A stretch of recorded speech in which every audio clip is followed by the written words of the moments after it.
Hello everybody and welcome back to another episode here from GuigLit, your YouTube channel for all things books, beards and beyond.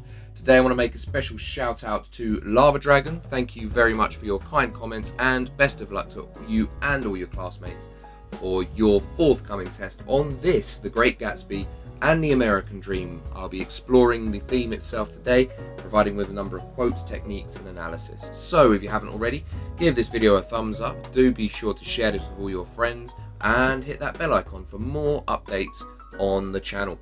We're also across Twitter, Instagram and TikTok. If you haven't found us there, just look for GuigLit and you'll be sure to find us.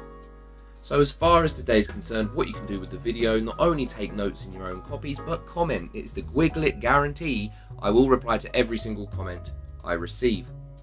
Test yourself as well. Use this as a way of practicing. Apply the quotations and the relevant information I provide for you. It'll be really useful for you going forwards. And in addition, just repeat viewings. Keep repeating your knowledge to really make sure you can build that up and strengthen it itself.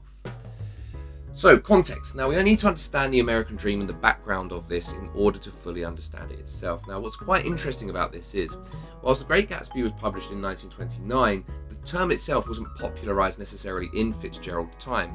Certainly not within the time that the book was published. In fact, the first proper usage of it and coinage of it comes in 1931 by the author James Truslow, where he is quoted as saying that it is that, quote, dream of a land in which life should be better and richer and fuller for everyone, with opportunity for each according to ability or achievement. So we've got to understand that the theme was there, but the actual term of the American Dream was not something that was really in usage at the time. So we have to understand, if the American Dream itself was an idea, as it absolutely was, but it wasn't really popularised or coined in such a term, what does it actually mean? Well, the American Dream means many things, but when you break it down into its simplest component parts, when we think of the American Dream, we think of opportunity, the idea of being able to grasp opportunity in the land of the free, in America. Freedom to create, reinvent yourself and to build yourself up from nothing. The idea of equality is also very important to this, that everyone has equal chance at doing such a thing, as well as upward mobility. The idea of working your way to the top, coming from a rags to riches tale, was one that was very alluring about America.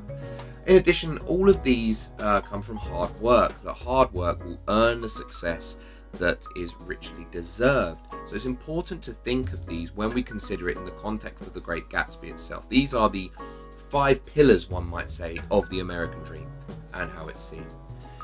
Now, in the novella The Great Gatsby, the American Dream is really seen around one character, and that is J. Gatsby. So how does the American Dream come to define him? How does he become defined within the context of the American Dream itself? Well, first of all, when we look at opportunity, he reinvents himself from the name James Gats. Notice the spelling there. James, very simplistic name, very everyday, kind of ubiquitous male name, but Gats as well, that G-A-T-Z, it's almost that has that more brutal connotations, where if we change it to Gatsby, there's the eloquence and the refinement that comes with it. In addition to this, equality. Gatsby attempts to assimilate himself into the rich. He doesn't see himself as nouveau riche in terms of new rich necessarily, though he courts the people that are around that, but he tries to become part of the old money, particularly that aspect that Daisy is part of. Particularly when he uses a phrase like old sport, he tries to create this veneer, this aesthetic of him being somebody of the wealthier classes. Then freedom.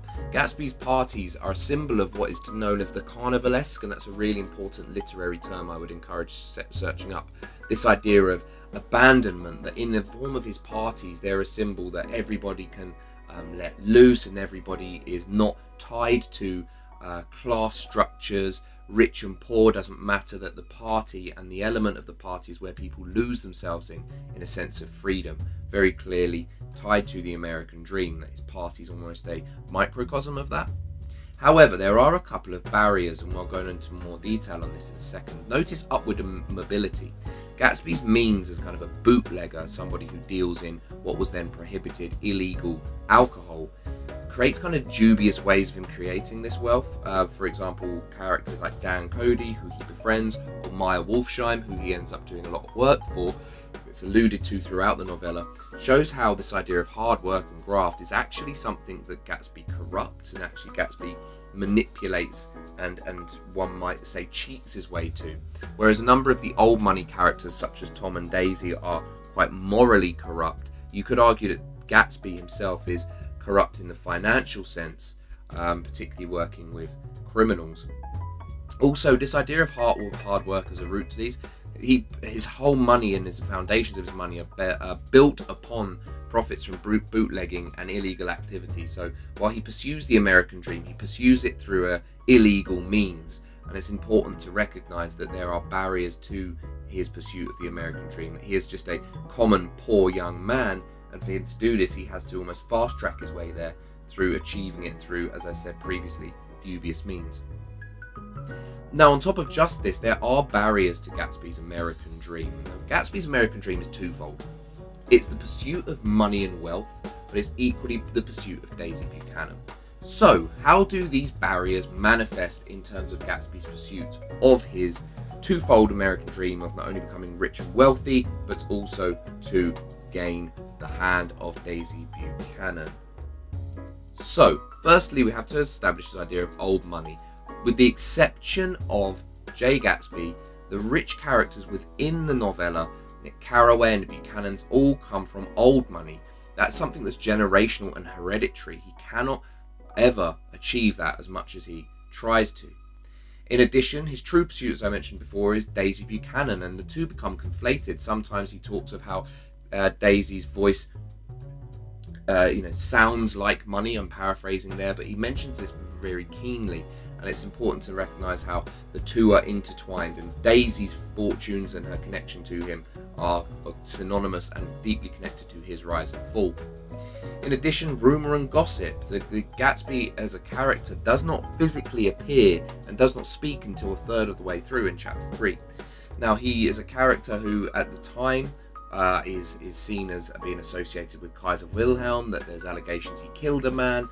Gatsby's rumour and gossip make him already a sinister, kind of almost shadowy figure at the very start of the novella, and it's something that he can't rid himself of, particularly with his connections and associations to such dubious characters as Meyer Wolfsheim. But the one thing as well above all of these that really pushes him back is time and the past. His American dream is deep-rooted to Daisy Buchanan and a memory of something that took place nearly 5 years ago. And to quote Nick Carraway, you can't repeat the past. The sense that this moment in time with Daisy is gone, and Gatsby's ill-fated attempts to achieve that are his ultimate undoing. So, moving forward, I'm going to show you a number of key quotes here and how I would break these apart when discussing or studying the American dream and its presentation in The Great Gatsby. And they go in chronological order. They also colour-coded with the GuigLit colour scheme for the key words and phrases. So, he, Gatsby, stretched out his arm towards the dark water. I distinguished nothing except a single green light, minute and far away. This quote comes from Nick Carraway in chapter 1, and it's important to see this idea of Gatsby almost comes across as this phantom-like figure at this beginning point. The verb and phrase stretching out his arms, this idea of reaching for something he never can, is almost a microcosm and a symbol of how the American dream plays out in the novella. Gatsby reaching for this light at the end of Daisy's dock that he can never quite reach and never quite get to is really important when we consider the fact that it's just that in the progression of the plot of the novella. He never can get there. He never does achieve it in its full glory. This single green light, now the green here can be conveyed in different ways. I've seen this interpreted as green as like a traffic light, green for go, green for money. It has different connotations, this light, but the connotations of the light are important, but it's just as important to remember where the light is. It's on the dock of Daisy and Tom's house. So it's this pursuit, and this distant pursuit, almost futile, that the novel, or the novella rather, foreshadows in this very first quote. Now, an interesting one here is this quote from Nick in the same chapter. I felt that Tom would drift on, forever seeking, a little wistfully, for the dramatic turbulence of some irrecoverable football game.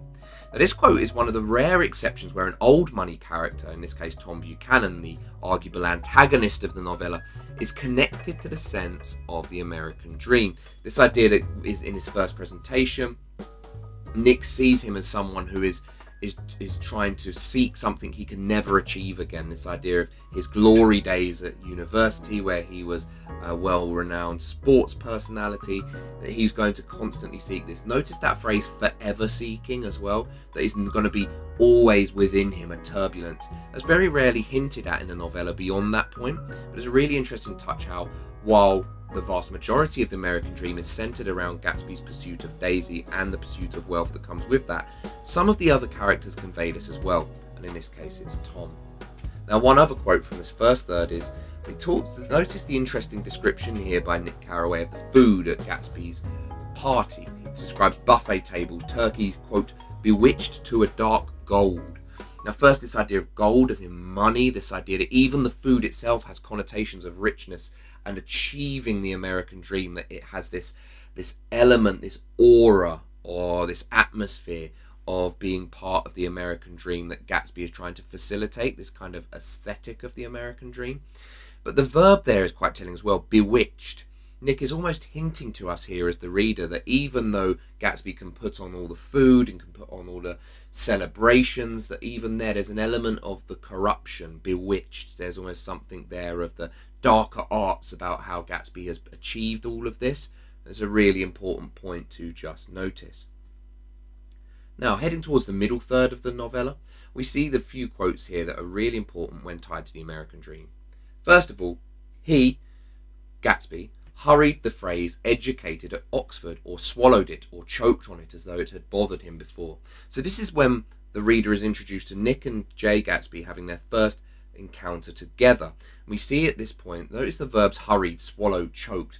When Gatsby is attempting to provide his life story to Nick Carraway, he almost fails at it. There's flaws already in the artifice of him pursuing and achieving the American dream. That while he puts himself over as someone with immense wealth and hordes of riches and an incredible story of how he's visited all the capitals of Europe, he, when telling this to Nick, almost stumbles and trips at the first hurdle. The verbs hurried, swallowed, choked show how he can't even get out his life story in any meaningful, sincere manner. In addition, he literally glowed, this is Gatsby again, in chapter 5 when he is now with Daisy. Without a word or a gesture of exultation, a new well-being radiated from him and filled the little room. This is the one part in the novella where Gatsby has almost achieved his goals and achieved his aims. Notice the verbs here, glowed, radiated, filled, that the American dream for Gatsby is not wealth, it's actually Daisy. Because when he has Daisy, we see his self-fulfillment and this idea of him finally achieving his ends and his means. While the American dream for many is gathered up in a materialistic sense, in Gatsby it's carried up in a more romantic and almost a loving sense with Daisy. This idea of glowed, radiated, filled, that when he's got her, he feels fulfilled, particularly in the choice of those verbs there. And then we carry on in this. However, Nick has a cautionary tale to note. Nick mentions how no amount of fire or freshness can challenge what a man will store up in his ghostly heart. There is a nod here where Nick is almost arguing, for want of a better term, that with J. Gatsby it's not the pursuit of any so-called American dream, but it's the pursuit of the past, that Gatsby is really concerned with finalising and completing what he never was able to as a soldier 5 years prior.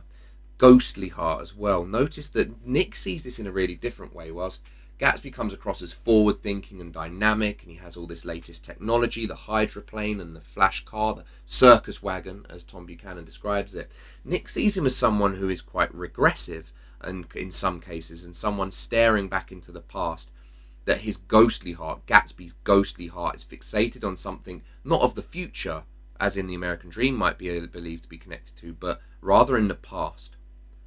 And then we reach the final third of the novella. We see here this one particular quote. The truth was that J. Gatsby of West Egg, Long Island, sprang from his, James Gat's, platonic conception of himself. He was a son of God, a phrase which, if it means anything, means just that. So what we see here is the story. This is around the subplot regarding Dan Cody and the invention of J. Gatsby from the original James Gat's. We see this idea of J. Gatsby as an artifice, as a false creation that springs from a platonic conception of himself. Nick almost sees Jay Gatsby here as almost narcissistic, as sort of self-loving, this platonic conception of himself, but also how he believes James Gatz, aka Jay Gatsby, sees himself as a son of God, literally the son of God. Okay, that he has some greater destiny beyond what his own family have for him. So there's a real sense here that even from the beginning, before he meets Daisy Buchanan, that James Gatz, aka Jay Gatsby, was always one to pursue this notion of the American dream because he believes himself to be greater than humanity itself in many regards. So long before Daisy comes along, he always had this burning desire to achieve something greater than his Midwest self ever could. And then we have the last line of the entire novella itself, a very telling, almost cautionary tale about the pursuit of the American dream. How tomorrow we will run faster, stretch out our arms farther, and then one fine morning, so we beat on, boats against the current, borne back ceaselessly into the past.